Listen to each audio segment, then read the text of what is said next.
Hello and welcome back to Capitudes capital of learning. आज हम लोग एक इंपॉर्टेंट सेशन को डिस्कस करने वाला है जो कि आपकी होने वाली upcoming examination NABARD development assistant 2026 के मेंस के लिए काफ़ी ज़्यादा इंपॉर्टेंट होने वाला है। आज के सेशन में हम लोग सारी important agricultural schemes NABARD related detail explanation जो है वो डिटेल में डिस्कस करने वाला है। सेशन काफ़ी ज़्यादा इंपॉर्टेंट होने वाला है for your NABARD DA examination. So session को स्टार्ट टू एंड कंप्लीट देखना है, कहीं पर भी स्किप नहीं करना है। सो स्टार्ट करते हैं सेशन को। स्टार्ट करने से पहले आप सभी को एक और चीज़ कहना चाहूँगी, आपके एग्जामिनेशन में जनरल अवेयरनेस आने वाला है जिसमें करंट अफेयर्स एंड बैंकिंग भी काफ़ी ज़्यादा इंपॉर्टेंट रोल प्ले करता है। So current affairs and banking financial awareness की हम लोगों ने 2 प्लेलिस्ट बना रखी है जिसमें आपका स्टार्टिंग बैंकिंग करंट बैंकिंग दोनों भी कवर अप होता है। सो दोनों प्लेलिस्ट एंड करंट अफेयर्स की एक प्लेलिस्ट बना रखी है। सो ये दोनों प्लेलिस्ट को आपको फॉलो करना है। इसका लिंक मैं आपको डिस्क्रिप्शन बॉक्स में प्रोवाइड करवा देती हूँ, जिसके माध्यम से आप एक कॉम्प्रिहेंसिव प्रिपरेशन करोगे फॉर योर एग्जामिनेशन। ओके, अगर आप इन सारे सेशंस का ई बुक चाहते हो तो ई बुक भी हम लोगों ने सारा प्रोवाइड कर रखा है कैपिट्यूड्स के एप्लीकेशन पे। तो एप्लीकेशन को डाउनलोड करना है, ई बुक के सेक्शन में जाना है, वहाँ पे आपको ई बुक मिल जाएगा, आप इजीली एक्सेस कर पाओगे। Okay, so next is computer awareness. Recently sir ने कंप्यूटर नॉलेज का सेशन आपको प्रोवाइड किया फॉर योर अपकमिंग एग्जामिनेशन, जिसमें हम टॉप एक्सपेक्टेड एमसीक्यूज को कवर अप करवाया है। एक लास्ट रिवीजन अगर आप करना चाहते हो तो इस सेशन को ज़रूर देखकर जाइएगा, ये काफ़ी ज़्यादा आपको एग्जामिनेशन के लिए बेनिफिशियल होने वाला है। इतना ही नहीं, हम लोगों ने कंप्यूटर अवेयरनेस की भी एक प्लेलिस्ट बना रखी है, आप उसे भी फॉलो कर सकते हो एंड उसमें से भी आप सारे सेशंस देख सकते हो जो कि आपके एग्जामिनेशन में काफ़ी ज़्यादा इंपॉर्टेंट रोल प्ले करेंगे। सो ये प्लेलिस्ट को फॉलो कीजिए। सबका लिंक मैं आपको डिस्क्रिप्शन बॉक्स में प्रोवाइड करवा देती हूँ सो दैट आपको कोई डिफिकल्टी ना हो। ओके, एंड कंप्यूटर का फ्री ई बुक्स अगर आप चाहते हो तो एप्लीकेशन अगर आप डाउनलोड करते हो तो काफ़ी सारे हम लोगों ने फ्री ई बुक्स भी प्रोवाइड किए हैं। सिस्टमैटिक डेटा जो है आपके अपकमिंग एग्जामिनेशन के लिए जो है in terms of paid course भी हम लोगों ने प्रोवाइड किया है। इट्स अप टू यू कि आपको फ्री का एक्सेस करना है और पेड कंटेंट के थ्रू जाना है। आने वाले सेशन में मैं आपको सारी चीज़ें बताऊंगी कि आपको एग्जामिनेशन के लिए किस तरह प्रिपेयर करना है, किस कोर्स को आप ज्वाइन कर सकते हो फॉर दिस एग्जामिनेशन, क्योंकि अभी भी आपके पास 10 दिन है और अभी भी आप सिस्टमैटिक वे में अपना प्रिपरेशन कर सकते हो। अगर आप फ्री में एक्सेस करना चाहते हो तो एप्लीकेशन में हम लोगों ने काफ़ी सारा फ्री डेटा प्रोवाइड किया है। सो स्टडी मटेरियल के टाइप में अगर आप चाहते हो तो आपको कंप्यूटर अवेयरनेस के सेक्शन में आपको कुछ फ्री क्विजेस मिल जाएगी, उसमें भी आप अपना प्रैक्टिस जो है वो कर पाओगे। ठीक है, सो स्टार्ट करते हैं फाइनली हमारे सेशन को। सबसे पहले आप सभी को एक बार क्विकली ये बताना चाहती हूँ कि आपका मेंस का एग्जामिनेशन पैटर्न कैसा होने वाला है। देखिए, रीजनिंग पूछा जाएगा 30 क्वेश्चन 30 मार्क का, एप्टीट्यूड पूछा जाएगा 30 क्वेश्चन 30 मार्क का, जिसमें आपको 30-30 मिनट मिलने वाला है। लेकिन जनरल अवेयरनेस और कंप्यूटर नॉलेज की बात करूँ तो सबसे ज़्यादा मार्क्स आपको ये 2 सेक्शंस के देखने मिल रहे हैं। जनरल अवेयरनेस आपको 50 क्वेश्चन पूछे जा रहे हैं 50 मार्क के लिए, जिसमें आपको 25 मिनट्स मिल रहा है। अब इस जनरल अवेयरनेस में आपको क्या पूछा जा रहा है, एग्रीकल्चर रूरल डेवलपमेंट को स्पेशल रेफरेंस दिया जा रहा है एंड बैंकिंग। ठीक है, सो बैंकिंग के लिए जैसे कि मैं आपको कहा है स्टैटिक बैंकिंग के हमारे सेशंस है, करंट बैंकिंग के भी हमारे सेशंस है, वो आपको फॉलो करना है। करंट अफेयर्स के जितने भी सेशंस मैं आपको प्रोवाइड करी उसमें बैंकिंग अवेयरनेस हमारा कवर्ड है, तो वो भी आप वहाँ से भी आप बैंकिंग अवेयरनेस को प्रिपेयर कर सकते हो। इतना ही नहीं, आपको करंट अफेयर्स भी पूछा जाएगा, तो करंट अफेयर्स के सारे सेशंस को फॉलो करना है। मैंने आपको ऊपर ऑलरेडी बताया कि मैंने आप लोगों को एक प्लेलिस्ट जो है वो बताई है। 2 प्लेलिस्ट अगर आप फॉलो करते हो तो सही तरीके से आपका प्रिपरेशन जो है वो होगा। ठीक है, सो जनरल अवेयरनेस का अगर specially agriculture and rural development की बात करें तो आज का सेशन काफ़ी ज़्यादा इंपॉर्टेंट होने वाला है। सेशन पूरा देखना है, इसमें हम लोगों ने नाबार्ड का भी स्टैटिक पूरा देखा है, एग्रीकल्चर एंड रूरल डेवलपमेंट के लिए क्या क्या स्कीम्स लॉन्च हुई है, क्या क्या चीज़ें कवर अप होती है इन दी एग्रीकल्चर एंड रूरल डेवलपमेंट, वो भी हम लोग डिटेल में डिस्कस करने वाले हैं। सो ये सेशन भी काफ़ी ज़्यादा इंपॉर्टेंट होगा जो कि आपका एक करेक्ट प्रिपरेशन करवाएगा जनरल अवेयरनेस का। ठीक है, इस तरीके से आपका पूरा 50 क्वेश्चन, अगर आपको 50 क्वेश्चन का सही तरीके से प्रिपरेशन करना है तो जो भी मैं आपको कह रही हूँ वो सारी चीज़ें आपको फॉलो करनी रहेगी। ठीक है, अगर बात करते हैं कंप्यूटर नॉलेज की, जो जितने भी सेशंस हम लोगों ने फ्री में प्रोवाइड किए वो आपको देखना है। साथ ही साथ पेड कंटेंट को क्या फॉलो करना है आने वाले 10 दिनों के लिए, बहुत ईजी रहेगा। ज़रूर पेड कंटेंट है बट हम लोगों ने बहुत सिस्टमैटिक डेटा दिया है, तो वो भी आपको आने वाले सेशन में बताने वाली हूँ। तो सेशन कंप्लीट देखोगे तो आपको सारी चीज़ें पता चलेगी। अगर आप चाहते हो जनरल नॉलेज और कंप्यूटर नॉलेज दोनों में भी अच्छा स्कोर करो तो जो चीज़ें आपको बताई जा रही है बस आपको वो फॉलो करनी रहेगी, दैट्स इट। ओके, लास्टली आपको 3 क्वेश्चंस पूछे जाएंगे जो कि डिस्क्रिप्टिव समेटिव के रहेंगे, जिसमें ए से precise writing and report and later writing आपको पूछा जाएगा, जो कि अगेन 50 मार्क्स का है। तो ये भी एक इंपॉर्टेंट रोल प्ले करता है, तो इसके लिए आपको प्रिपरेशन करना है, ठीक है। और अगर आप एक अच्छी तरीके से प्रिपेयर करते हो तो आपका नाबार्ड डेवलपमेंट असिस्टेंट मेंस में आप ज़रूर अच्छा स्कोर कर पाओगे। सिर्फ आपको सिस्टमैटिक वे में प्रिपरेशन करना है, ठीक है। सो स्टार्ट करते हैं हमारे सेशन को। देखिए सेशन काफ़ी ज़्यादा इंपॉर्टेंट होने वाला है, स्टार्ट टू एंड आपको देखना रहेगा, स्किप मत कीजिएगा। हम लोग 1 बाय 1 सारी इंपॉर्टेंट टॉपिक्स को कवर अप करने वाले हैं, ओके। और ऐसे ही अगर आप सेशन और भी चाहते हो तो आपको चैनल को क्या करना है, सब्सक्राइब करना है, साथ ही साथ बेल बटन को प्रेस करना है, ताकि जब भी सेशन आए आप उसे सबसे पहले जाकर देख सको, ओके। सो आज के सेशन में हम लोग जो डिस्कस करने वाला है उसका एक बार ओवरव्यू कर लेते हैं, कौन से टॉपिक्स को इसमें पर्टिकुलरली कवर किया है, ये सारी चीज़ें हम लोग यहाँ पे देख लेते हैं। सो सबसे पहले आज हम लोग देखेंगे एग्रीकल्चरल स्कीम्स को, जिसमें income and social security schemes रहेगी, क्रॉप इंश्योरेंस स्कीम रहेगा, marketing eNAM, irrigation and water management scheme, institutional development FPOs, technology and innovation schemes, allied agriculture, credit and finance schemes, social and sustainable farming schemes and horticulture. So ये सारे जो भी सब topics है, इनके ऊपर जो स्कीम लॉन्च की गई है, ठीक है, उन सभी को हम लोग डिस्कस करेंगे। आफ्टर दैट हम लोग नाबार्ड जो है इसके बारे में स्टैटिक डेटा देखेंगे, ये किस तरीके से फॉर्म हुआ, इसका क्या हिस्ट्री रहा है, क्या स्ट्रक्चर गवर्नेंस है, नाबार्ड का क्या फंक्शन होता है, ये सारी चीज़ें देखेंगे। कौन से फंड्स एंड इनिशिएटिव नाबार्ड ने लॉन्च किए हैं, नाबार्ड की सब्सिडीज़ क्या है, उसके इंटरनेशनल पार्टनर्स कौन है, ओके। सो ये जो रहेगा ऑल अबाउट नाबार्ड रहेगा, ठीक है। And last is rural development. So rural development के लिए कौन सी स्कीम्स लॉन्च हुई है, ठीक है। सो रूरल इंफ्रास्ट्रक्चर बढ़ाने के लिए जो है प्रधानमंत्री ग्रामीण सड़क योजना, प्रधानमंत्री आवास योजना ग्रामीण, सो ये जो योजनाएं लॉन्च हुए इसके बारे में भी हम लोग डिस्कस करेंगे। देन वाटर सैनिटेशन के लिए जल जीवन मिशन एंड स्वच्छता भारत मिशन ग्रामीण जो है वो लॉन्च हुआ, उसको हम लोग डिटेल में डिस्कस करेंगे। FPOs, self help group and micro finance and natural resource management, ये सारी चीज़ें क्या होती है डिटेल में हम लोग देखेंगे, ओके। सो स्टार्ट करते हैं सेशन को। सबसे पहले स्टार्ट करेंगे agriculture schemes in India, okay. जो भी एग्रीकल्चर स्कीम्स इंडिया में लॉन्च हुई है उन सभी को डिस्कस करेंगे 1 by 1। So agricultural schemes are government initiative aimed at improving farmer productivity, farmer income, irrigation, sustainability and risk management। So agriculture scheme जो है ये गवर्नमेंट का इनिशिएटिव है, गवर्नमेंट इसे लॉन्च करता है, जिससे उनका उद्देश्य यही होता है कि farm productivity, farmer income, irrigation, risk management जो है वो काफ़ी ज़्यादा बेहतर हो, ठीक है, उन्हें उस चीज़ का बेनिफिट जो है वो मिलता रहे, ओके। सो सबसे पहले आता है income and social security. So income and social security के लिए जो स्कीम लॉन्च हुई है दैट इज़ प्रधानमंत्री किसान Samman Nidhi and second one is प्रधानमंत्री किसान मानधन योजना, ओके। सो फर्स्ट इज प्रधानमंत्री किसान सम्मान निधि। ये जो स्कीम लॉन्च हुआ है ये 24 फरवरी 2019 को लॉन्च हुआ, ओके। ये एक सेंट्रल सेक्टर स्कीम है जो कि 2019 में लॉन्च हुआ था एंड ये जो लॉन्च किया गया है under the ministry of agriculture and farmer welfare जो है इसे लॉन्च किया गया है। इसका ऑब्जेक्टिव है provide income support to the farmers. इसके थ्रू फार्मर्स को इनकम सपोर्ट जो है वो प्रोवाइड किया जाता है। Under this scheme financial benefit of 6,000 per year is transferred in 3 equal that is 2,000 each 4 monthly installment into the bank account of farmers families across the country। so इस scheme के माध्यम से 6,000 रुपये हर साल का बेनिफिट जो है वो फार्मर्स की फैमिली को दिया जाता है इन द 3 इक्वल इंस्टॉलमेंट। 2,000 की वो इंस्टॉलमेंट होती है एंड 2,000 की 3 इंस्टॉलमेंट के फॉर्म में जो है 6,000 रुपये कुल मिलाकर दिए जाते हैं under the scheme, okay. Next is प्रधानमंत्री किसान मानधन योजना। ये भी 2019 में ही लॉन्च हुआ था। A voluntary pension scheme for small and marginal farmers, okay. So ये जो स्मॉल एंड मार्जिनल फार्मर्स होते हैं उनके लिए पेंशन स्कीम जो है लॉन्च किया गया था। प्रधानमंत्री किसान मानधन योजना is a central sector scheme launch on 12 September 2019 to provide security to the most vulnerable farmer families. सो यहाँ पे ये जो योजना लॉन्च हुई थी, अगर पर्टिकुलर डेट की बात करें तो 12 September 2019 को इसे लॉन्च किया गया था। जो भी मोस्ट वल्नरेबल फार्मर फैमिलीज़ है उनको सिक्योरिटी जो है प्रोवाइड की गई अंडर दी स्कीम, ओके।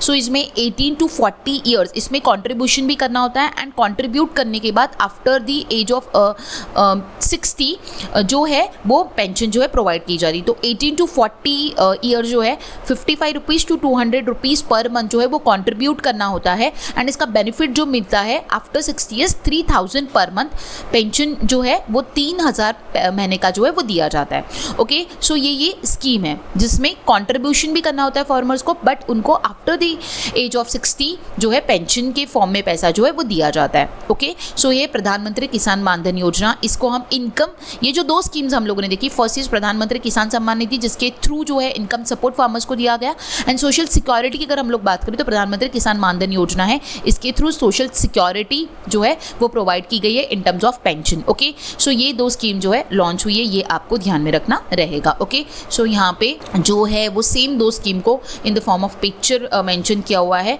आप देख सकते हो, प्रधानमंत्री किसान सम्मान निधि एंड प्रधानमंत्री किसान मानधन योजना। ठीक है, कौन सी स्कीम कब लॉन्च हुई है, ठीक है, एंड उसके क्या बेनिफिट्स है वो मेंशन्ड है। ओके, आगे बढ़ते हैं, नेक्स्ट स्कीम को देखते हैं, that is crop insurance.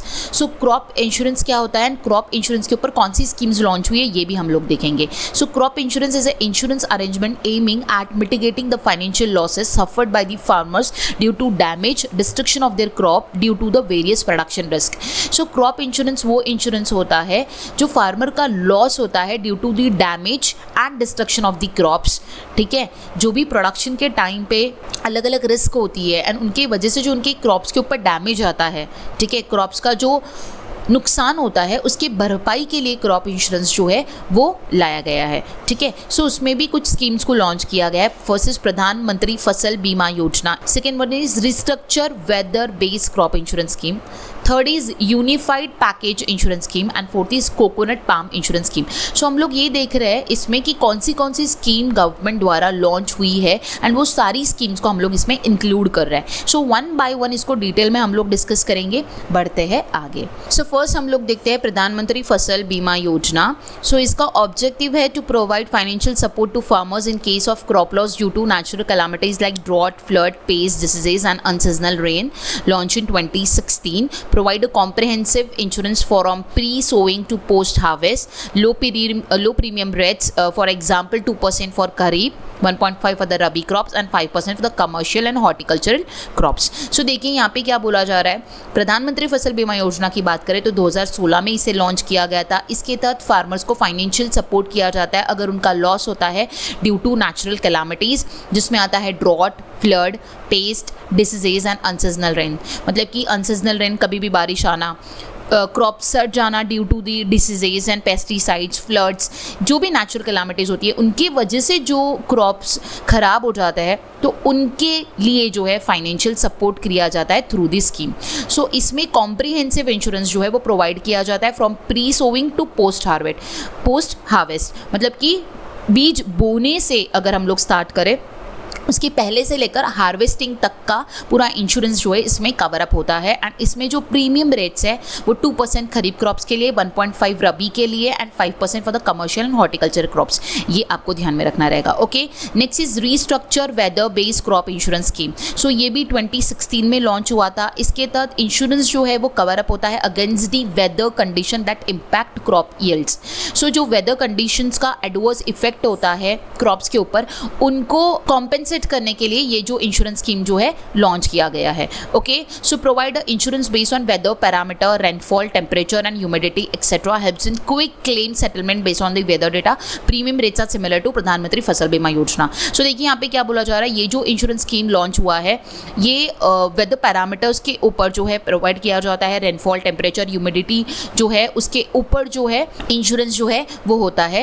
And इसके ऊपर क्विक सेटलमेंट जो है वो किया जाता है based on the weather data. And इसकी जो प्रीमियम रेट्स है वो as equal to Pradhan Mantri Fasal Bima योजना है, जैसे कि 2% for the kharif, 1.5 for the rabi crops and 5% for the commercial and horticulture crops. Okay, so यहाँ पे आपको ये ध्यान में रखना है कि ये जो स्कीम है वो मोस्टली हॉर्टिकल्चरल क्रॉप्स जो होते हैं उनके ऊपर जो है ये स्कीम जो है सबसे ज़्यादा वर्क करता है, क्योंकि वेदर फ्लक्चुएशन जो है वो हॉर्टिकल्चर क्रॉप्स में ज़्यादा देखने मिलता है। सो ये वेल सूटेबल होती है for the horticulture crops. Okay, next is unified package insurance scheme to provide a financial protection and comprehensive risk coverage of crops, asset and life and the student safety to farmers.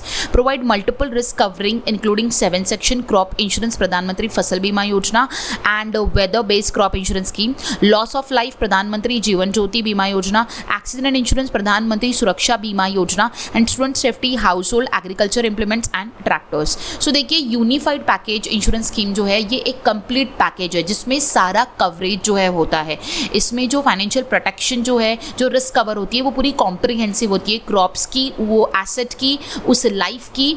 तो मतलब कि वो complete जो farmer है उसको complete coverage जो है वो प्रोवाइड किया जाता है जिसमें मल्टीपल स्कीम्स जो है काम करती है। सो क्रॉप इंश्योरेंस के लिए इस स्कीम में अगर यूनिफाइड पैकेज इंश्योरेंस स्कीम की बात करें तो इसमें मल्टीपल स्कीम्स का इन्वॉल्वमेंट है। ओके, सो इसमें आता है क्रॉप इंश्योरेंस रिलेटेड प्रधानमंत्री Fasal Bima Yojana and weather based crop insurance scheme. Okay, loss of life के लिए इंक्लूड हो जाता है प्रधानमंत्री जीवन ज्योति बीमा योजना। ठीक है, एक्सीडेंट इंश्योरेंस है तो उसमें कवर अप हो जाएगा प्रधानमंत्री सुरक्षा बीमा योजना। ओके, सो इसके तहत कॉम्प्रिहेंसिवली कवरेज जो है वो होता है in the unified package insurance scheme. ठीक है, जिसमें क्रॉप लॉस, एसेट, लाइफ, मतलब कि ईच एंड एवरीथिंग जो है वो इन्वॉल्व्ड है। लास्ट अगर हम लोग देखें दैट इज है कोकोनट पाम इंश्योरेंस स्कीम। ये 2011 में लॉन्च हुई थी। हम लोग क्रॉप इंश्योरेंस स्कीम की बात करें तो यहाँ पे 4 क्रॉप इंश्योरेंस स्कीम है जिसमें से 3 हम लोगों ने डिस्कस किया and last one is 4th जो 2011 में लॉन्च हुआ था एंड इसको इम्प्लीमेंट करता है coconut development board with the agriculture insurance company of India limited. इसका ऑब्जेक्टिव क्या है? ये इंश्योरेंस कवरेज प्रोवाइड करता है टू दी कोकोनट फार्मर्स।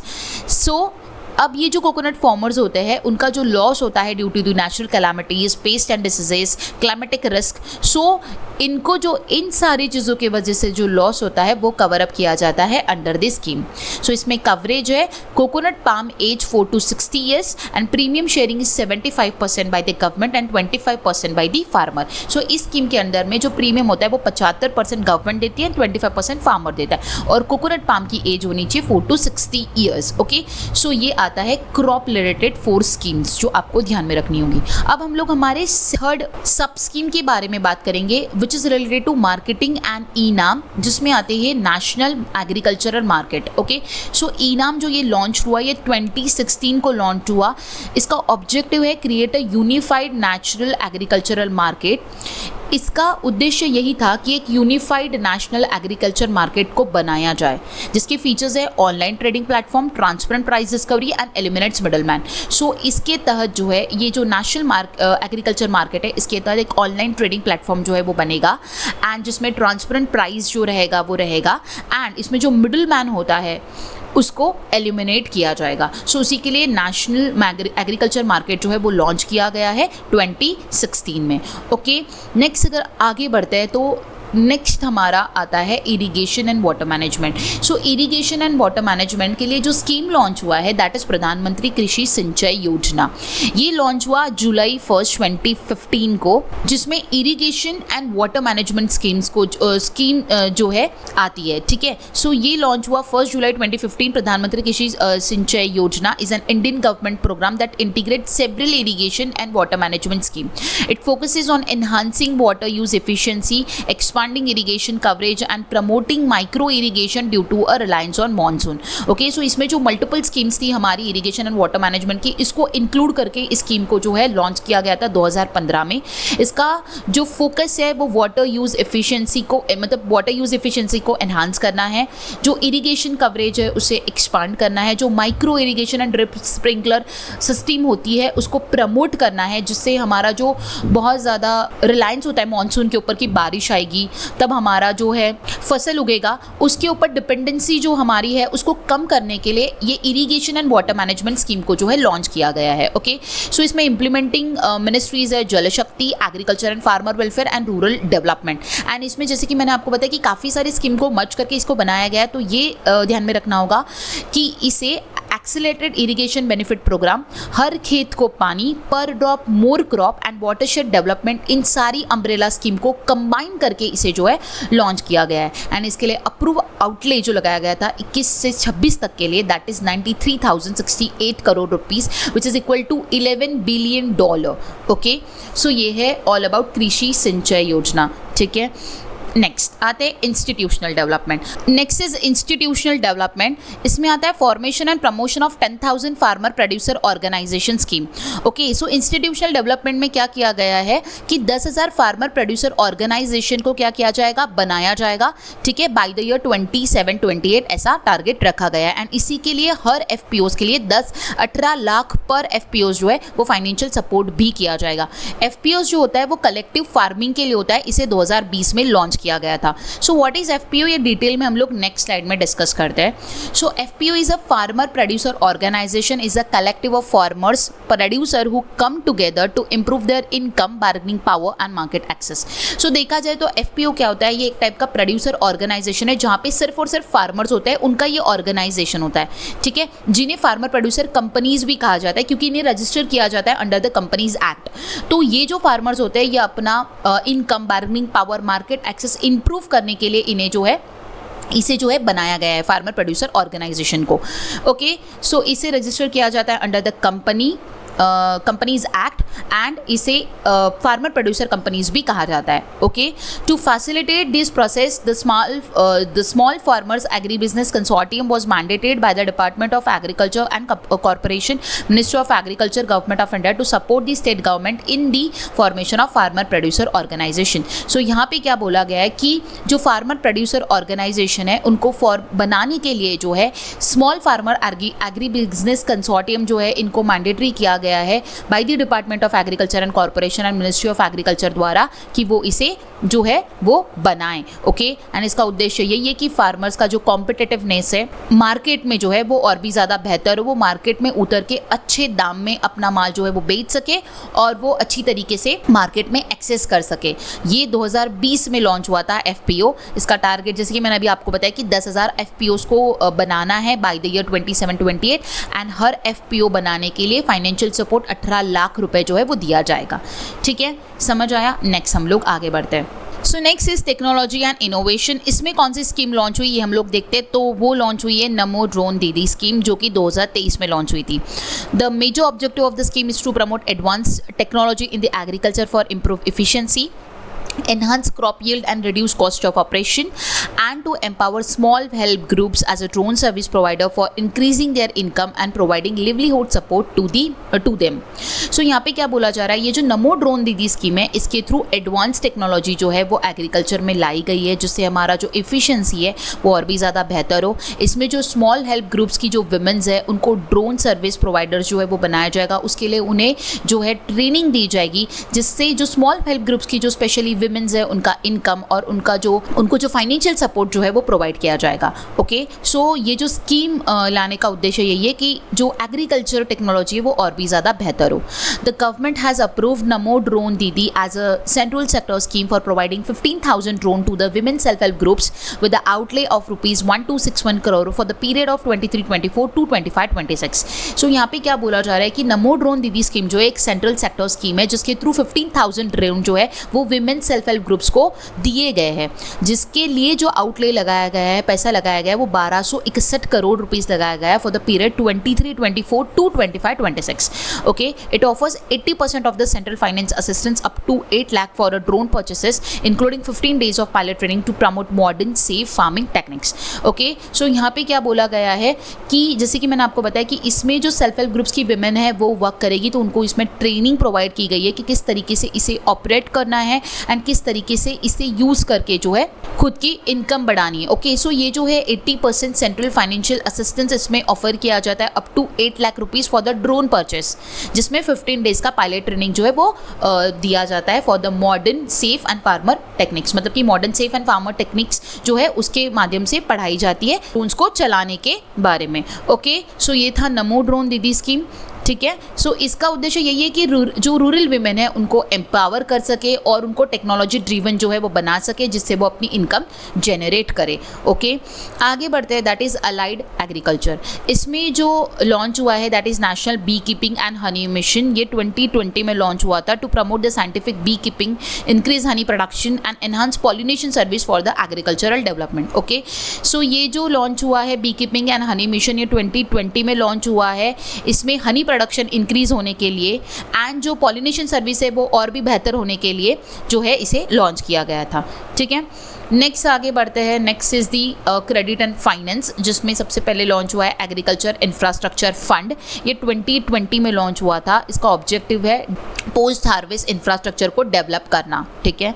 इसके लिए 1 लाख करोड़ फाइनेंशियल फैसिलिटी जो है वो प्रोवाइड की गई है, जिसमें कवर्ड होता है warehouses and cold storage, processing unit, farmer group, FPOs and startups.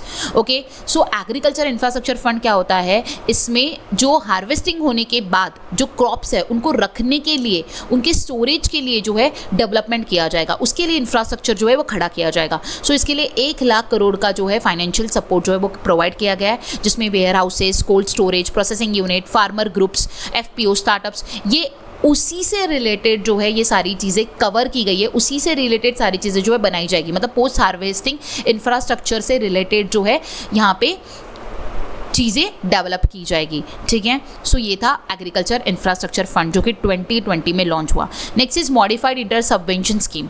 ये 2022 में लॉन्च हुआ था, modified version of the earlier interest subvention scheme. Previously interest subvention scheme था, उसको मॉडिफाई किया गया और उसका नाम रखा गया मॉडिफाइड इंटरेस्ट सबवेंशन स्कीम, जिसके थ्रू जो शॉर्ट टर्म क्रॉप लोन होता है वो सब्सिडाइज इंटरेस्ट रेट में प्रोवाइड किया जाता है। So under the MISS the government of India provide 1.5% of annual interest subvention to lending institution on short term crop loan up to 3 lakh rupees. So इस scheme के अंदर में गवर्नमेंट ऑफ इंडिया जो है 1.5% का एनुअल इंटरेस्ट सबवेंशन जो है वो इंस्टीट्यूशंस को प्रोवाइड करती है on the short term crop loan up to 3 lakh rupees तक। Okay, so next is the Kisan credit card scheme. Kisan credit card scheme is a Indian government initiative launch in 1998 to provide farmers with the timely and affordable credit. It simplify access to short term agriculture loan and related financial needs, promoting rural financial inclusion and reducing dependence on informal lending sources. So यहाँ पे क्या बोला जा रहा है, किसान credit scheme जो है इसे लॉन्च किया गया था इंडियन गवर्नमेंट द्वारा इन 1998, जिसके तहत फार्मर्स को टाइमली क्रेडिट जो है वो प्रोवाइड हो सके, ठीक है। सो इसका सिंपली इसके थ्रू सिंपली जो है शॉर्ट टर्म एग्रीकल्चर लोन को वो एक्सेस कर पाए, अपनी फाइनेंशियल नीड्स को वो कंप्लीट कर पाए, उसी के लिए इसे जो है लॉन्च किया गया था। ओके, नेक्स्ट हम लोग आगे बढ़ते हैं। Next is the soil and fertility. Soil and fertility के लिए जो स्कीम लॉन्च हुआ है that is soil health card scheme. ये 2015 में लॉन्च हुआ था। इसका ऑब्जेक्टिव है कि जो सॉइल की फर्टिलिटी है, प्रोडक्टिविटी है, उसको इम्प्रूव कर सके। Okay, the scheme aims to access the nutrient status of soil across the India and guide farmers in adopting optimal crop and fertilizer practices. So इस स्कीम के माध्यम से जो सॉइल है उसकी न्यूट्रिएंट स्टेटस जो है वो किया गया था across the India and farmers को बताया गया कि प्रॉपर ऑप्टिमल क्रॉप्स को आपको यूज़ करना है एंड फर्टिलाइजर प्रैक्टिसेस के बारे में भी उन्हें जो है गाइडेंस प्रोवाइड किया गया। ओके, सो इसमें हर 2 साल में सॉइल टेस्टिंग जो है वो की गई एंड इसमें न्यूट्रिएंट स्टेटस जो है सॉइल का वो चेक किया गया एंड फर्टिलाइजर के रिकमेंडेशन जो है अंडर दिस स्कीम जो है वो प्रोवाइड किए गए, ठीक है। Next is sustainable and organic farming. इसमें आता है पहले परंपरागत कृषि विकास योजना, ये भी 2015 में लॉन्च हुआ था। इसके थ्रू ऑर्गेनिक फार्मिंग को प्रमोट किया जाता है through the sustainable agriculture practices. Okay, so the next one is national mission for sustainable agriculture. ये जो लॉन्च हुआ था ये 14 से 15 के दौरान इसे लॉन्च किया गया था। It aims to make Indian agriculture more productive, sustainable, remunerative and climate resilient through a effective resource management and adoption of climate smart technology. So देखिए यहाँ पे क्या बोला जा रहा है कि इंडियन एग्रीकल्चर जो है वो और भी ज़्यादा प्रोडक्टिव हो, सस्टेनेबल हो, क्लाइमेट रिसिलेंट हो, उसी के लिए जो है रिसोर्स मैनेजमेंट किया गया एंड क्लाइमेट स्मार्ट टेक्नोलॉजी को भी अडॉप्ट किया गया। ओके, सो ये था सस्टेनेबल एंड ऑर्गेनिक फार्मिंग में 2 चीज़ें हुई। ऑर्गेनिक फार्मिंग के लिए परंपरागत कृषि विकास योजना को लॉन्च किया गया था 2015 में एंड सस्टेनेबल एग्रीकल्चर के लिए एक मिशन को लॉन्च किया गया था, national mission for sustainable agriculture. Okay, next हमारे टॉपिक की ओर चलते हैं। Next one is horticulture. Horticulture से रिलेटेड यहाँ पे आप देख सकते हो 3 चीज़ें लॉन्च हुई है। First is mission for integrated development of horticulture जो कि 14-15 के दौरान लॉन्च हुआ। It promote sustainable growth of the horticulture sector. ये जो हॉर्टिकल्चर सेक्टर की जो सस्टेनेबल ग्रोथ है उसे प्रमोट करता है, ठीक है। Next one is sub mission on agriculture mechanisation. ये 2014 में लॉन्च किया गया था। It aims to increase the use of farm machinery and equipment. तो जो फार्मिंग के लिए मशीनरी एंड इक्विपमेंट होता है उसके यूज़ को और भी ज़्यादा बढ़ावा देने के लिए इसे लॉन्च किया गया है। Next is national food security mission. ये 2007 में लॉन्च हुआ था। It focuses on increasing production of rice, wheat, pulses and coarse cereals. As of 24-25, it operate as a national food security and nutrition mission. Okay, so क्या बोला जा रहा है, इसका उद्देश्य ये था कि जो rice, wheat, pulses and coarse cereals है इसके प्रोडक्शन को इंक्रीज कर सके एंड एज ऑफ 24-25 ये ऑपरेट हुआ as the national food security and nutrition mission. Okay, यहाँ पे हमारी जो स्कीम्स थी जो हमारे इंडियन गवर्नमेंट ने लॉन्च की थी अलग अलग सेक्टर्स के लिए अलग अलग स्कीम्स, उसका एक सम अप हम लोगों ने देखा. आई होप आपको समझ आया होगा. ठीक है, अभी हम लोग आगे बढ़ते हैं और नाबार्ड के बारे में सारी इन्फॉर्मेशन जो है वो डिटेल में देखते हैं. इसी के साथ साथ कुछ स्कीम्स और भी आएगी, वो भी हम लोग देखेंगे. सो स्टार्ट करते हैं और देखते हैं नाबार्ड के बारे में. ठीक है, काफ़ी ज़्यादा इंपॉर्टेंट होगा, सेशन स्किप नहीं करना है, कंटिन्यू देखना है. So NABARD is a national bank for agriculture and rural development. It is an all India development financial institution. Okay, so देखिए क्या बोला जा रहा है कि नाबार्ड का सबसे पहले तो फुल फॉर्म क्या होता है. ये एक नेशनल बैंक है for the agricultural and rural development and it is an all India development financial institution. Okay, ये एक development financial institutions है. ठीक है, so NABARD is an apex rural development bank and supervisory authority for the regional rural banks, state cooperative banks and district central cooperative banks. So ये एक rural development bank है and supervisory authority है regional rural banks की, state cooperative banks की and district central cooperative banks की. Okay, अब हम लोग सबसे पहले देखेंगे कि NABARD किस तरीके से फॉर्म्ड हुआ है. Okay, so Reserve Bank of India constituted a committee, CRAFICARD committee, CRAFICARD, CRAFICARD committee जो है वो RBI ने कंस्टिट्यूट किया, जिसका फुल फॉर्म है committee to review the arrangement for institutional credit for agriculture and rural development. ये फुल फॉर्म आपको ध्यान में रखना रहेगा, ये कमेटी का फुल फॉर्म है.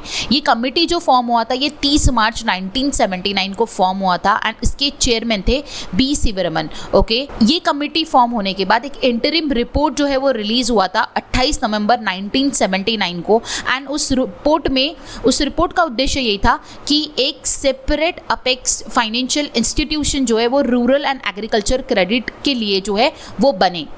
ठीक है, सो इस रिपोर्ट के दौरान जो है ये एक इंस्टीट्यूशन क्रिएट करने के लिए जो है वो अनाउंसमेंट की गई एंड नाबार्ड का फॉर्मेशन हुआ. ओके, सो ये आपको ध्यान में रखना है कि ये कमेटी कब फॉर्म हुआ. इसके दौरान एक रिपोर्ट रिलीज हुआ 28 नवंबर 1979 को एंड वो रिपोर्ट ये रिलीज हुआ कि रूरल एंड एग्रीकल्चर क्रेडिट के लिए फाइनेंशियल इंस्टीट्यूशंस को बनाया जाए, दैट इज नाबार्ड ओनली. सो नाबार्ड को फिर फॉर्मेशन हुआ. सो हम लोगों ने देखा कि नाबार्ड का फॉर्मेशन जो है हो चुका है. सो अब हम लोग आगे आने वाले स्लाइड में देखेंगे कि ये कब एस्टैब्लिश हुआ, इसका हेडक्वार्टर कहाँ पे एंड सो ऑन. सो नाबार्ड जो अप्रूव किया गया है ये पार्लियामेंट द्वारा अप्रूव किया गया है under the act 61 of 1981. Okay, NABARD was formed by merging the function of agriculture credit function of the RBI and the refinance function of the agriculture refinance and development corporation. So आपको ये ध्यान में रखना है, very important, कि NABARD जो बना है वो RBI का एग्रीकल्चर क्रेडिट फंक्शन और ARDC का रिफाइनेंस फंक्शन, इन दोनों को मिलाकर जो है इसे बनाया गया. ये एस्टैब्लिश हुआ 12 जुलाई 1982 में. इसका हेडक्वार्टर मुंबई महाराष्ट्र में है. एडमिनिस्ट्रेटिव कंट्रोल की अगर बात करें तो ये फंक्शन करता है under the department of financial services and काम करता है under the ministry of finance. इसके करंट चेयरमैन है शाहजी KV. नाबार्ड का पर्पस क्या है? Agricultural development, rural development, credit planning, refinance, supervision of regional rural banks and supervision of the apex corporative banks. ये नाबार्ड के पर्पसेस है. ओके, नेक्स्ट हम लोग आगे बढ़ते हैं. कैपिटल स्ट्रक्चर की अगर हम लोग बात करें तो इसका इनिशियल कैपिटल था 100 crore rupees. Paid up capital जो था that is 14,080 crore and authorise capital is 30,000 crore, जो कि इंक्रीज हुआ from 5,000 crore to 30,000 crore by the NABARD amendment act 2017.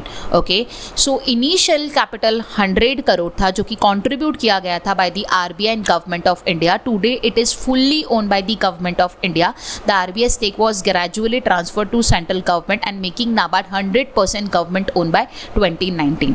Initially जो नाबार्ड था वो RBI and government of India के अंडर में आता था. अब वो कंप्लीटली ट्रांसफर कर दिया गया है टू द गवर्नमेंट एंड अभी नाबार्ड जो है वो 100% ओन किया गया है गवर्नमेंट द्वारा सिंस 2019. ओके, सो हम लोगों ने यहाँ पर देखा कि नाबार्ड जो है वो किस तरीके से फॉर्म्ड हुआ. ठीक है, उसके बारे में जो भी स्टैटिक डेटा था हम लोगों ने डिस्कस किया। आई होप आपको अभी तक का सेशन अच्छी तरीके से समझ आया होगा। ओके, आगे बढ़ने से पहले आप सभी को एक और चीज़ कहना चाहूँगी, अगर आप लोग नाबार्ड के लिए प्रिपेयर कर रहे हो या फिर कोई भी कॉम्पिटेटिव एग्जाम के लिए प्रिपेयर कर रहे हो तो आप सभी को ये बात ध्यान में रखना है कि previous 6 to 9 month, previous 4 month तो मैंडेटरी है, 6 मंथ to 9 मंथ अगर आप कर जाते हो तो इट्स वेल एंड गुड।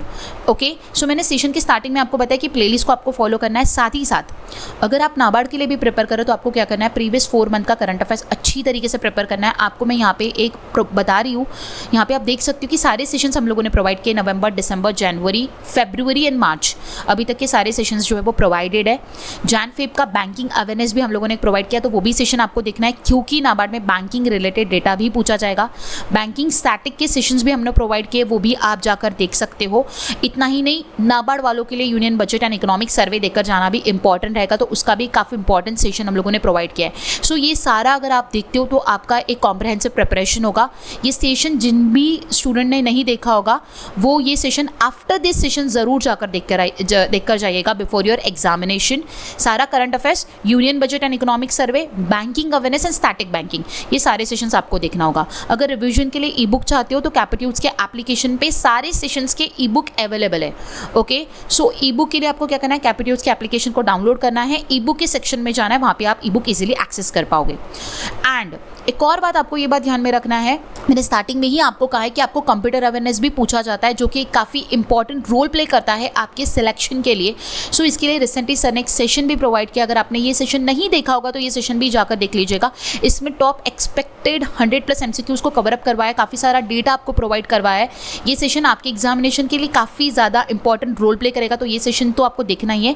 साथ ही साथ हमने कंप्यूटर अवेयरनेस के काफ़ी सारे सेशंस प्रोवाइड किए, सो उसका प्लेलिस्ट भी अगर आप फॉलो करोगे तो आपके एग्जामिनेशन के लिए काफ़ी ज़्यादा हेल्पफुल रहेगा।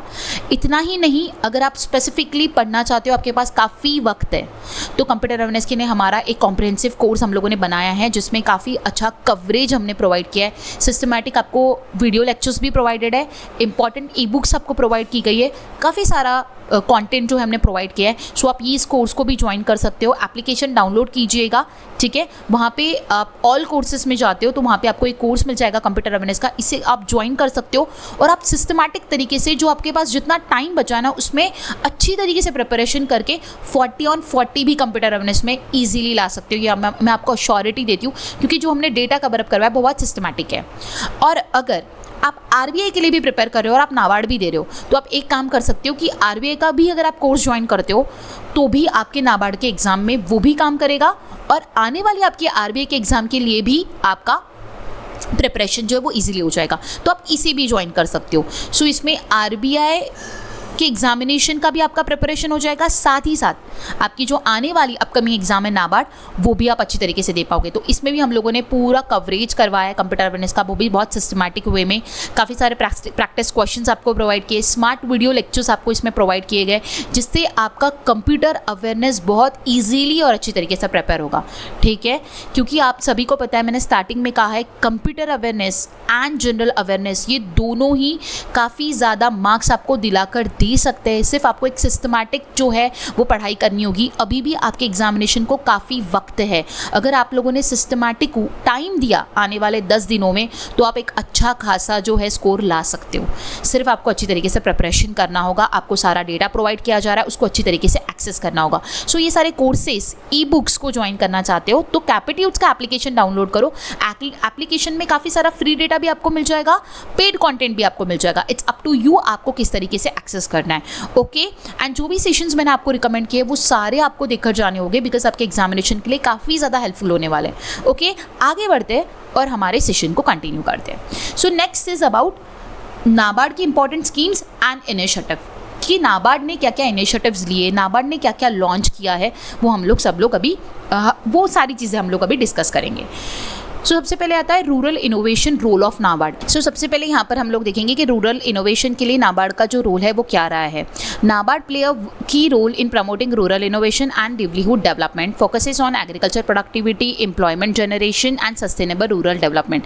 यहाँ पे क्या बोला जा रहा है कि नाबार्ड का बहुत इंपॉर्टेंट रोल प्ले रहा है, जिसके तहत रूरल इनोवेशन को प्रमोट किया गया है एंड लिवलीहुड डेवलपमेंट को भी बढ़ाया गया है। ठीक है, उसी के लिए वो फोकस करता है एग्रीकल्चर प्रोडक्टिविटी को, एम्प्लॉयमेंट जनरेशन को एंड सस्टेनेबल रूरल डेवलपमेंट को, एंड उसी के लिए उसने जो सबसे पहले डेवलप किया that is rural innovation fund. ये जो फंड बनाया गया है ये जॉइंटली सेटअप किया गया है Swiss agency for development and corporation and NABARD ने मिलकर, इन दोनों ने मिलकर इस फंड को सेटअप किया। इसका ऑब्जेक्टिव क्या है? Promote innovative and unconventional rural project. इसका ये जो रूरल इनोवेशन फंड बनाया गया, इसका ऑब्जेक्टिव यही है कि इनोवेटिव एंड अनकन्वेंशनल जो रूरल प्रोजेक्ट है उसको प्रमोट कर सके। इसके फीचर्स क्या है? Risk friendly funding and focus on livelihood and employment generation, ये इसके फीचर्स है। ओके, नेक्स्ट अगर हम लोग बात करें तो वो है rural infrastructure development fund. Okay, next जो नाबार्ड ने डेवलप किया है that is rural infrastructure development fund. इसके थ्रू जो रूरल इंफ्रास्ट्रक्चर प्रोजेक्ट होते हैं उनको फाइनेंस किया जाएगा। ये जो लॉन्च हुआ था ये 1995 से 1996 के दौरान इसे लॉन्च किया गया है आरबीआई द्वारा। ठीक है, इसमें जो की एरियाज है वो है irrigation, rural roads and bridges, flood control and warehousing. मतलब कि जो रूरल इंफ्रास्ट्रक्चर है उसे डेवलप किया जा रहा है।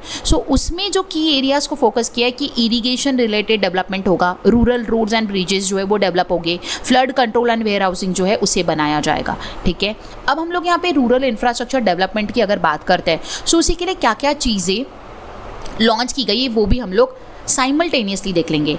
नेक्स्ट हम लोग देखेंगे यहाँ पे कि रूरल इंफ्रास्ट्रक्चर डेवलपमेंट जो है वो क्या होता है एंड उसी के लिए कौन सी स्कीम्स को लॉन्च किया गया है। Okay, rural infrastructure development refers to the creation and improvement of physical and institutional facilities in the rural areas such as roads, irrigation, housing, water supply, power and storage to promote agriculture growth and rural livelihood.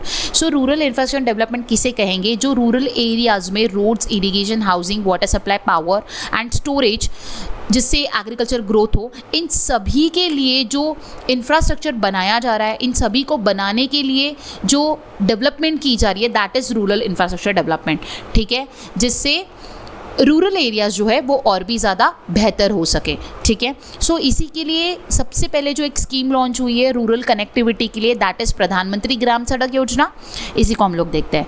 The प्रधानमंत्री ग्राम सड़क योजना is a centrally sponsored scheme of the government of India launch on 25 December 2000 aimed at providing all-weather road connectivity to unconnected rural habitations, aiming to connect villages with the population of 500 plus in plain areas, 250 plus in hilly areas and desert areas to increase employment, access to market and essential services।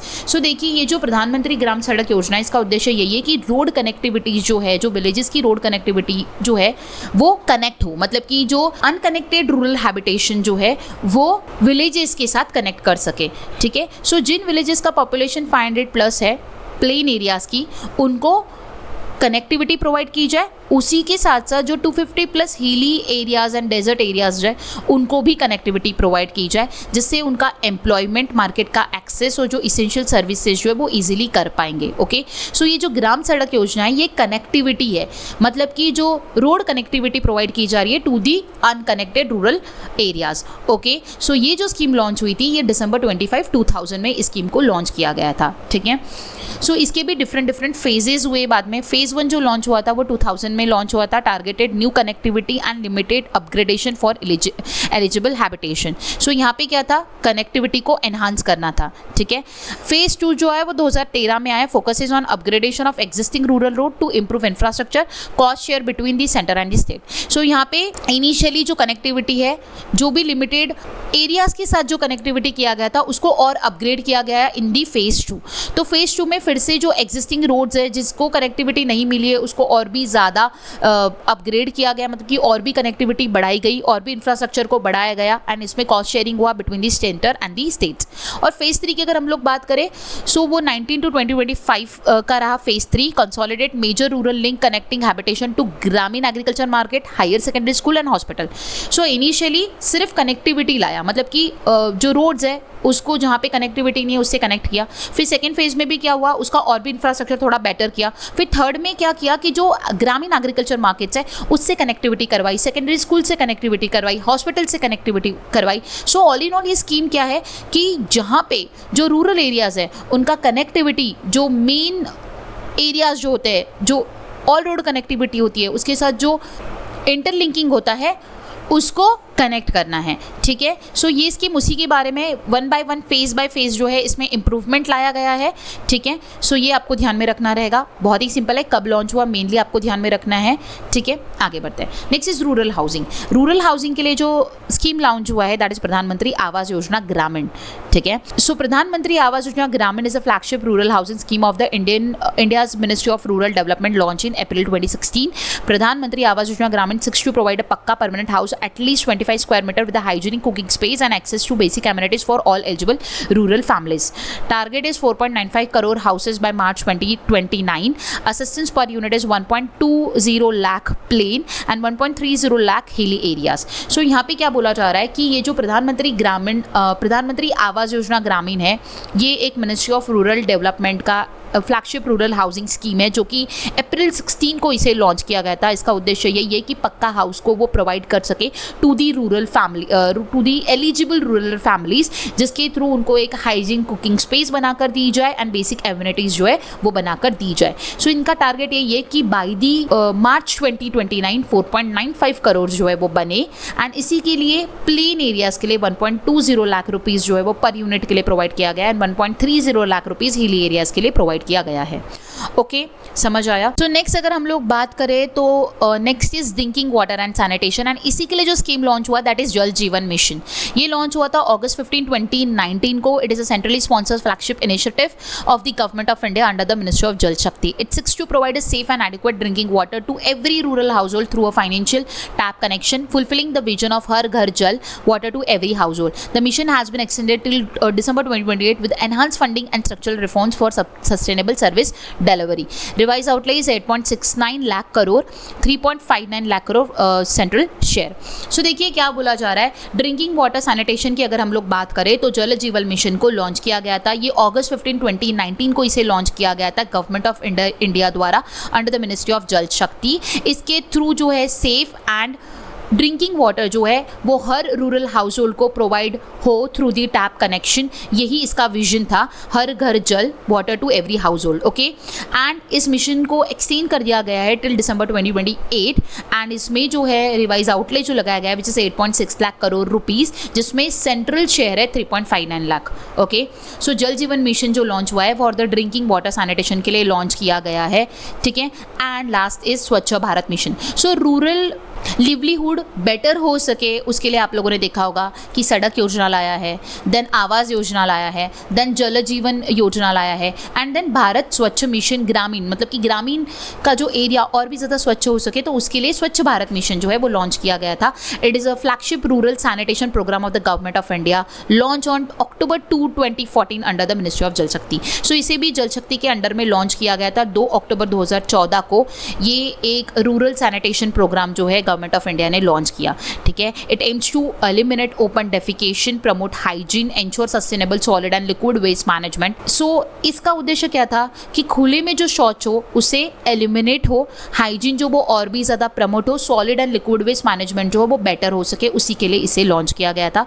इसका phase 1 जो launch हुआ था 2014 से 19 के दौरान launch हुआ।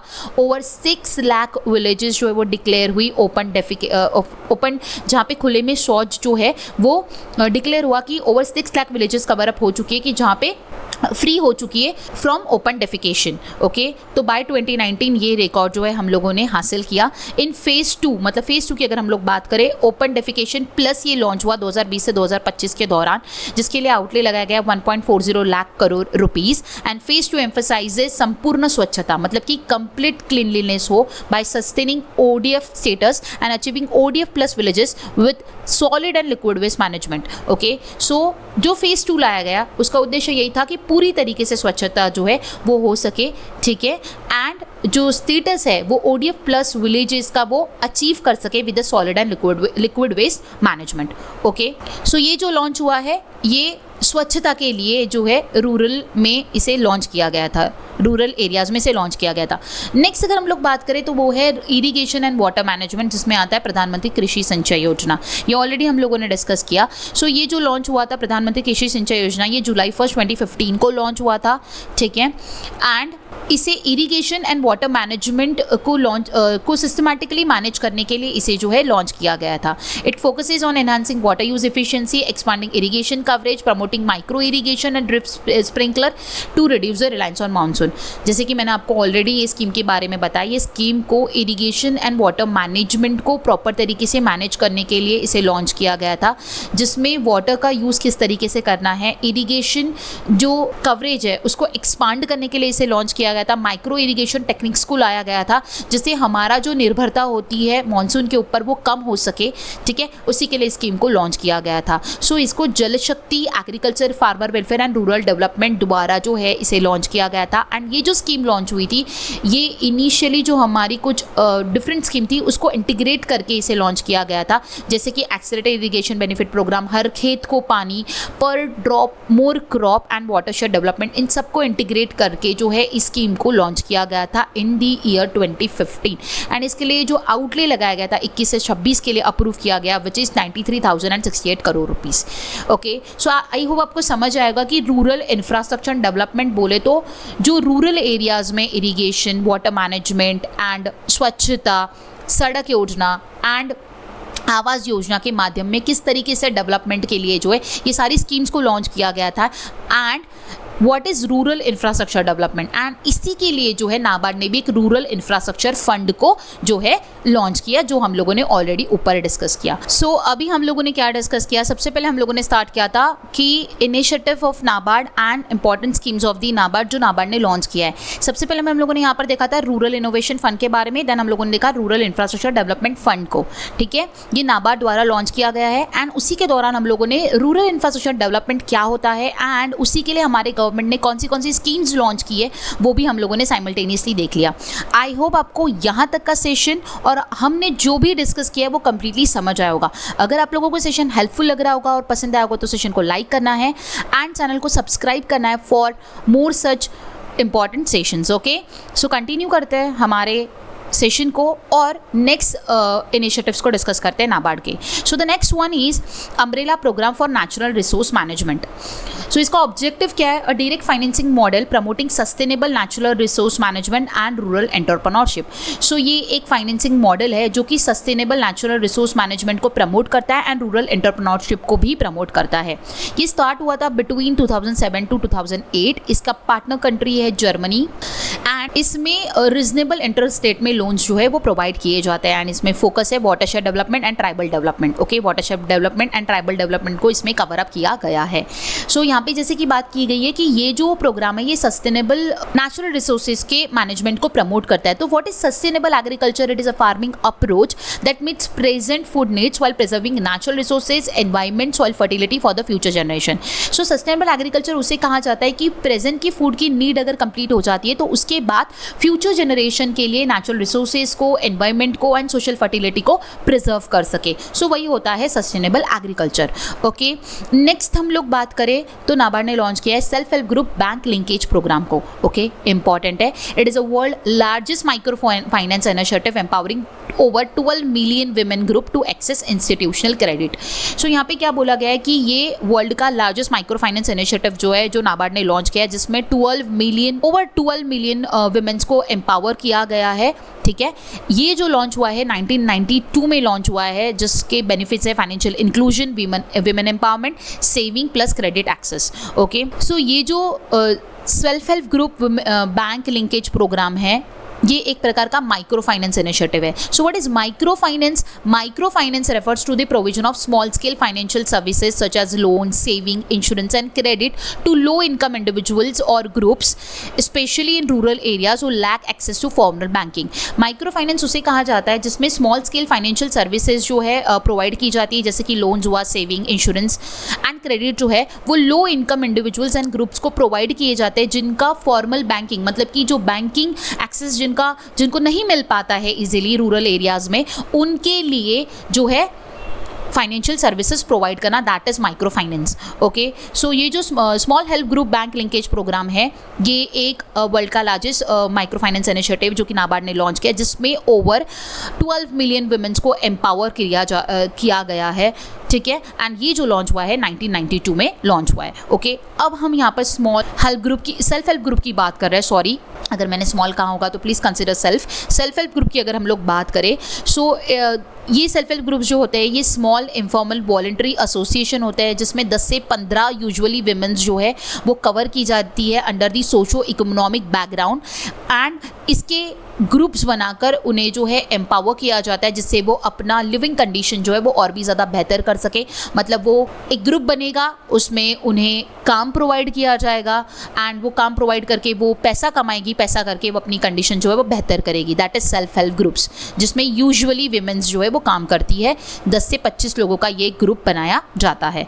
Okay, सो इसका objective क्या है? फाइनेंशियल इंक्लूजन को प्रमोट करना, सेविंग हैबिट्स को एनकरेज करना, easy credit without collateral and empower women socially and economically. So simple है, फाइनेंशियल इंक्लूजन को प्रमोट करना है, सेविंग हैबिट्स जो है वो और भी ज़्यादा बढ़े उनमें, उनको बिना कोलैटरल के जो है इजीली क्रेडिट प्रोवाइड कर सके कि ताकि वो कोई काम करने के लिए आगे बढ़े। एंड इसका मेन उद्देश्य यही है कि वुमेन्स को सोशली एंड इकोनॉमिकली एम्पावर कर सके। सो ये जो सेल्फ हेल्प ग्रुप्स है, ठीक है, इसी के लिए जो है नाबार्ड ने self help group bank linkage programme को लॉन्च किया था 1992 में। इसके माध्यम से जो है जो सेल्फ हेल्प ग्रुप्स है उसको कनेक्ट किया गया है बैंक्स के साथ for the loans and the financial services, and ये वर्ल्ड का लार्जेस्ट माइक्रो फाइनेंस प्रोग्राम जो है कंसिडर किया जाता है। ओके, ये ध्यान में रखना है। इसी के साथ साथ सेल्फ हेल्प ग्रुप को और भी ज़्यादा हेल्प करने के लिए, गवर्नमेंट सपोर्ट प्रोवाइड करने के लिए गवर्नमेंट ने भी एक लॉन्च किया, that is Deendayal Antyodaya Yojana, national rural livelihood mission. Okay, so it is a flagship poverty elevation programme implemented by the Ministry of Rural Development to empower rural poor, particularly women, through self-managed self-help groups, launched in 2011 and renamed in 2016. Originally launched as a Ajivika NRLM, and it was renamed as a Deen Dayal Antyodaya Yojana National Rural Livelihood Mission on March 29, 2016. So देखिए, जैसे कि मैंने आपको बताया कि self help group को help करने के लिए नाबार्ड ने एक लिंकेज प्रोग्राम लॉन्च किया है, बैंक लिंकेज प्रोग्राम। उसी तरह गवर्नमेंट ने भी एक दीन दयाल अंत्योदय योजना को लॉन्च किया। सो गवर्नमेंट ने भी जो ये Deen Dayal Antyodaya Yojana, national rural livelihood mission को जो लॉन्च किया है, इसका उद्देश्य यही है कि जो रूरल पुअर है, पर्टिकुलरली विमेन्स है, उनको क्या कर सके, एम्पावर कर सके। तो ये जो प्रोग्राम है ये इंप्लीमेंट किया गया है मिनिस्ट्री ऑफ रूरल डेवलपमेंट द्वारा। इसे 2011 में लॉन्च किया गया था एंड इसे 2016 में रीनेम किया गया। इनिशियली जब ये लॉन्च हुआ तब इसका नाम था आजीविका नेशनल रूरल लिवलीहुड मिशन। इसके बाद इसे रीनेम कर दिया गया on March 29, 2016 as a Deendayal Antyodaya Yojana national rural livelihood mission. So जिसके थ्रू आपको ये ध्यान में रखना है, रूरल पुअर स्पेशली विमेन्स, जो भी सेल्फ हेल्प ग्रुप की विमेन्स है, उनको जो है एम्पावर कर सके। ठीक है, सो ये गवर्नमेंट ने लॉन्च किया है। एंड नाबार्ड ने क्या लॉन्च किया है? Self help group bank linkage programme को। ओके, ये एक माइक्रो फाइनेंस प्रोग्राम जो है वो नाबार्ड ने लॉन्च किया है। ठीक है, आगे बढ़ते हैं। नेक्स्ट जो इनिशिएटिव लॉन्च हुआ है that is farmer producer organisation, FPO promotion. इसका ऑब्जेक्टिव है organise farmer into a collective group. So ये नाबार्ड ने लॉन्च किया है फार्मर प्रोड्यूसर ऑर्गेनाइजेशन। ठीक है, जिसके माध्यम यही था कि फार्मर्स को कलेक्टिव ग्रुप में जो है कन्वर्ट किया जाए। इसका बेनिफिट क्या होगा? Better market access, bargaining power and higher price realisation. ठीक है, वो कलेक्टिवली आएंगे, मार्केट को एक्सेस करेंगे, वहाँ पे अपना जो उनका धान्य है उसके लिए वो प्रॉपर बार्गेनिंग करके प्रॉपर तरीके से अपने फूड प्राइसेस की अप्रोप्रिएट वैल्यू ले सके। ठीक है, सो उसी के लिए फार्मर प्रोड्यूसर ऑर्गेनाइजेशंस को जो है बनाया गया। ठीक है, तो ये इनिशिएटिव भी नाबार्ड का था। ठीक है, सो नाबार्ड इसमें क्या प्रोवाइड करता है? Credit support and capacity building जो है वो प्रोवाइड करता है। ठीक है, FPO के बारे में ऑलरेडी हम लोगों ने ऊपर देखा जब हम लोगों ने स्कीम्स को डिस्कस किया था। सो FPO क्या है? जैसे कि मैंने आपको बताया, ये कि एक प्रोड्यूसर ऑर्गेनाइजेशन है जिसमें जो मेंबर्स होते हैं वो फार्मर्स होते हैं, वो कलेक्टिवली आते हैं। ठीक है, इन्हें फार्मर प्रोड्यूसर कंपनीज भी कहा जाता है। ठीक है, एंड यहाँ पे जो है एक बात ध्यान में रखना है आपको, टारगेट क्या है? 10,000 FPOs जो है वो बने बाय द ईयर 27-28 एंड इसको हर एक FPO के लिए 18 लाख पर FPO जो है वो फाइनेंशियल सपोर्ट प्रोवाइड किया जाएगा। एंड ये जो FPO लॉन्च हुआ था ये 2000 में लॉन्च हुआ था, ठीक है। एंड इसका उद्देश्य यही है कि फार्मर्स का जो मार्केट अपॉर्चुनिटीज़ है वो और भी ज़्यादा बढ़ सके, वो मार्केट को एक्सेस करे, वो बार्गेनिंग पावर को समझे एंड अपने प्रोडक्ट की वो प्रॉपर प्राइसिंग जो है वो ले सके, ठीक है। उसी के लिए इसे लॉन्च किया गया था एंड ये इनिशिएटिव नाबार्ड द्वारा लिया गया है। ओके, आगे बढ़ते हैं। Next is watershed development and climate initiative.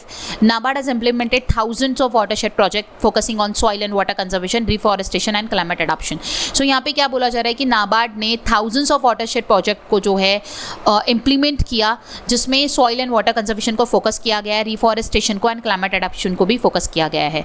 Digital initiatives की भी बात करें तो नाबार्ड ने काफ़ी सारे डिजिटल इनिशिएटिव्स भी लिए, जिसमें डिजिटल फाइनेंशियल इंक्लूजन ये उनका उद्देश्य था, जिसमें core banking solution, Aadhaar enabled payment services and DBT को सपोर्ट किया गया, डायरेक्ट बेनिफिट ट्रांसफर को सपोर्ट किया गया। Next is Kisan credit card. ये भी इनिशिएटिव नाबार्ड द्वारा लिया गया है, a revolutionary credit instrument that provide flexible working capital to farmers with simplified documentation and low interest rate. So इसके माध्यम से जो है सिंप्लीफाइड डॉक्यूमेंट्स के साथ फार्मर्स को क्रेडिट जो है प्रोवाइड किया जाएगा with in low interest rates. Okay, next is joint liability group scheme जो है ये भी मिड 2000 में लॉन्च हुआ था, बिटवीन 2004 टू 2005 एंड इसमें टारगेट ग्रुप जो था that is tenant farmers and sharecroppers, जिसमें ग्रुप बेस्ड लैंडिंग जो है 4 to 10 मेंबर्स का होगा, जिसमें कोलैटरल्स रिक्वायर्ड नहीं है, ठीक है। तो ये जॉइंट लायबिलिटी ग्रुप स्कीम जो है ये भी नाबार्ड द्वारा लॉन्च किया गया है। And last is credit enhancement and credit guarantee scheme.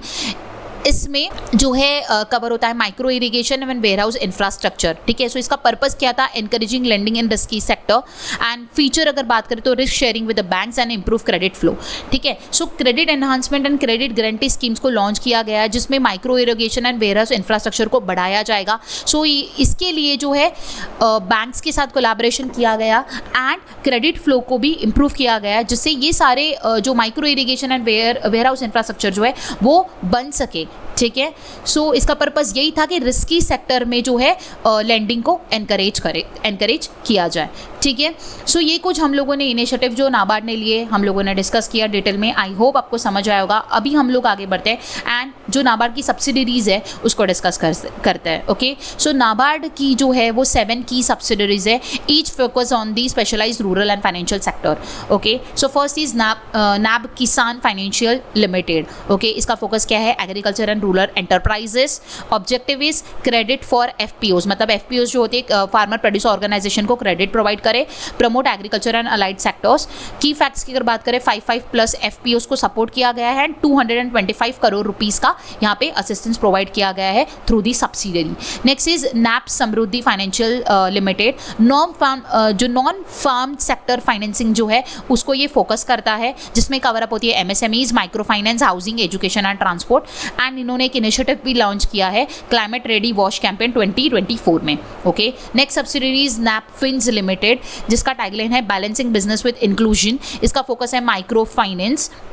इसमें low income house hold and women borrowers को जो है टारगेट किया गया है एंड इसके मॉडल्स क्या है, self help groups and joint liability groups and door step lending, ठीक है। नेक्स्ट इज नैप फाउंडेशन, ये एक नॉन प्रॉफिट आर्म है। इसका ये वर्क करता है for the skill development and rural development project. इसके लिए इसने कोलैबोरेशन किया दालमिया भारत फाउंडेशन के साथ एंड इसका फोकस एरिया जो है that is north east states and north east state skill mapping. Okay, next हम लोग बात करें that is 5th one NABCONS. ये है कंसल्टेंसी विंग है एंड इसमें एग्रीकल्चर एंड रूरल डेवलपमेंट ये इसके की एरियाज है, इनको ये सपोर्ट करता है। Next is nap ventures limited, जिसका रोल है इन्वेस्टमेंट मैनेजर। इनमें जो है 500 करोड़ रुपीस का कॉर्पस जो है वो इतना फंड किया गया है एंड इसका फोकस एरिया है agri startups, agritech, fintech and food and rural businesses. Okay, so next one is NAB Sanrakshan trustee company private limited. इसका फोकस है क्रेडिट गारंटी, ठीक है, एंड ऑब्जेक्टिव है risk mitigation, promote rural and agricultural lending. जो rural और agriculture lending है उसको promote करना, ठीक है, रिस्क को कम करना एंड क्रेडिट गारंटी जो है प्रोवाइड करना थ्रू दिस सब्सिडरी जो है प्रोवाइड किया जाता है। सो हम लोगों ने 7 सब्सिडरीज देखी नाबार्ड की, सारी डिफरेंट वन है, सारे के डिफरेंट रोल है, ठीक है, सबका फोकस एरिया जो है अलग है, बट ऑल इन ऑल जो थीम है वो सेम ही है कि रूरल एग्रीकल्चर डेवलपमेंट जो है वो हो, ठीक है, बट सबके सेक्टर्स जो है वो डिफरेंट है, सबके फोकस एरियाज जो है डिफरेंट है। तो क्विक अगर रिवीजन करना हो तो ये टेबल दिया हुआ है कि नैप किसान का जो focus area is FPOs and agriculture, NAB Samriddhi is for non farm sector, NAB Fins is for micro finance, NAB foundation is for skill and CSR, NAB Cons is for consultancy, ये कंसल्टेंसी विंग है, NAB venture is startup investment and NAB Sanrakshan is credit guarantee. Okay, I hope आपको एक quick revision जो है वो हुआ होगा। अब हम लोग आगे बढ़ते हैं नाबार्ड के। देखा जाए तो काफ़ी सारे इंटरनेशनल पार्टनर है एंड नेशनल पार्टनर्स है, लेकिन हम लोग कुछ इंपॉर्टेंट वन को डिस्कस करेंगे। नाबार्ड जो है वो कोलैबोरेट करता है ग्लोबल इंस्टीट्यूशंस के साथ for the funding, technical support and rural development innovations. Okay, so जिसमें सबसे पहले आता है world bank. So world bank के साथ वो कोलैबोरेट करता है for the rural development and agriculture modernisation, ठीक है। इसके थ्रू, वर्ल्ड बैंक के थ्रू जो है कॉन्ट्रीब्यूट की जाती है large scale rural infrastructure and livelihood project के लिए फंडिंग, ठीक है। सो रूरल इंफ्रास्ट्रक्चर जो प्रोजेक्ट होते हैं, जो लिवलीहुड प्रोजेक्ट्स होते हैं, उनके लिए फंडिंग जो है वर्ल्ड बैंक प्रोवाइड करता है, ठीक है। जिसकी मैंने आपको बताया कि नाबार्ड जो है वो ग्लोबल इंस्टीट्यूशंस के साथ कोलैबोरेट करता है, जिसमें आता है वर्ल्ड बैंक।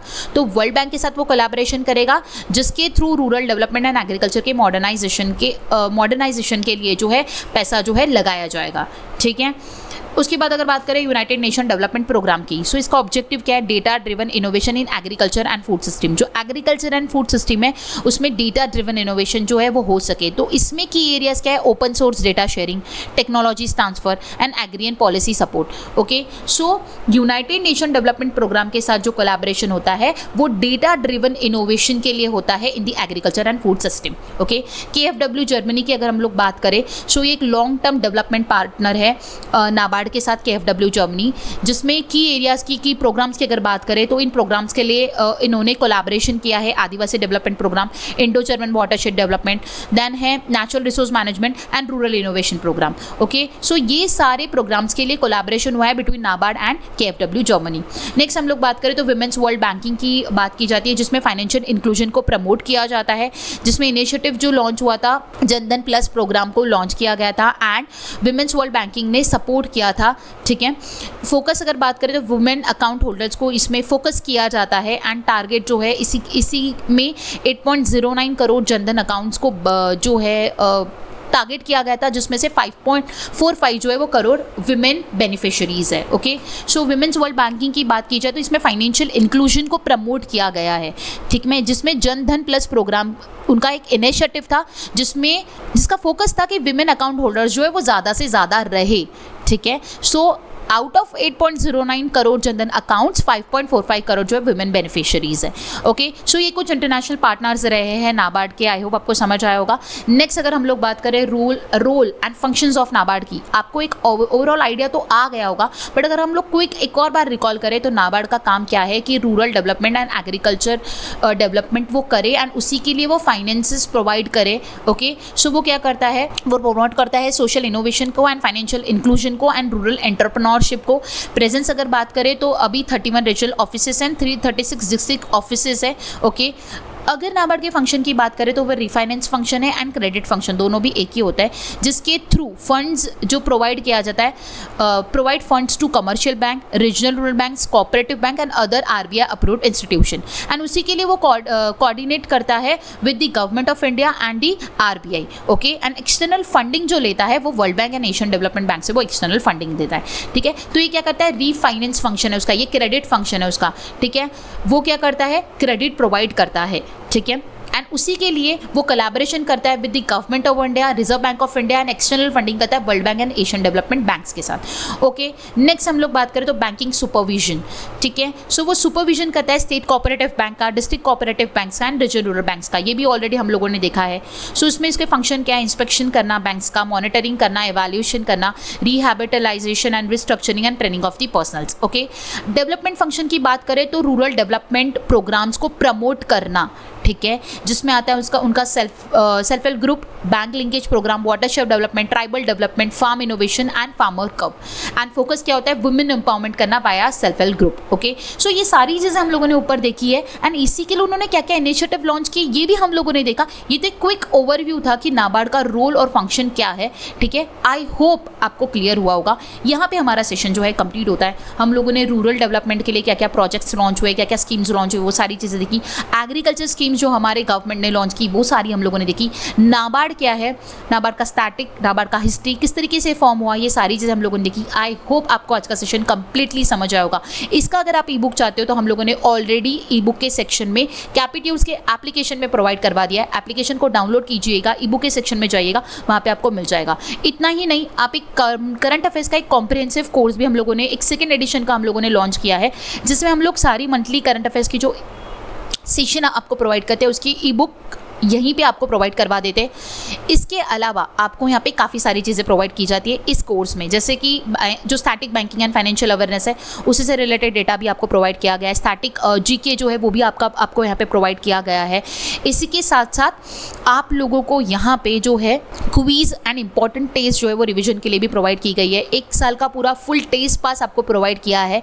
एंड ये जो कोर्स है आपका जनवरी 2026 से लेके आने वाला साल जनवरी 2027 तक का पूरा डेटा इसमें एक ही जगह पर आपको पूरा प्रोवाइड करवा दिया गया है, जिसमें आपका कॉम्प्रिहेंसिव प्रिपरेशन होगा for your upcoming banking and competitive examination, जहां पर आपको जनरल अवेयरनेस पूछा जाता है। तो इसमें सारा कवरेज आपका हो जाएगा, सारा टॉपिक वाइज हम लोग इसमें करंट अफेयर्स कवर अप करवाते हैं और सारी जो ई बुक्स है आपको एक ही जगह पर इस पर प्रोवाइड हो जाएगी। आपको अलग अलग एक्सेस करने की ज़रूरत नहीं होगी। ठीक है, सो आप इसे भी ज्वाइन कर सकते हो, आपको ये ऑल कोर्सेज के सेक्शन में मिल जाएगा। ठीक है, अगर आप इंडिविजुअली ई बुक्स लेना चाहते हो आप वो भी ले सकते हो, लेकिन इसमें एडिशनली काफ़ी सारे पग्स हम लोगों ने ऐड किए, अगर वो आप एक्सेस करना चाहते हो तो आप इसे भी ज्वाइन कर सकते हो। ओके, लास्टली अगर आप रिवीजन के लिए, सिर्फ रिवीजन के लिए कंप्यूटर अवेयरनेस का एक हम लोगों ने स्पेशल कोर्स लॉन्च किया है, e book plus mock test course, जिसमें एक आपको ई बुक प्रोवाइड किया है, जिसमें 2000 प्लस ऑब्जेक्टिव बेस्ड क्वेश्चन को हम लोगों ने इंक्लूड किया है। आप रिवाइज कीजिए and after that mock test के फॉर्म में आप उसे प्रैक्टिस कर सकते हो, एनालिसिस कर सकते हो, कितने क्वेश्चन करेक्ट हो रहे हैं, कहाँ पे रॉन्ग हो रहा है।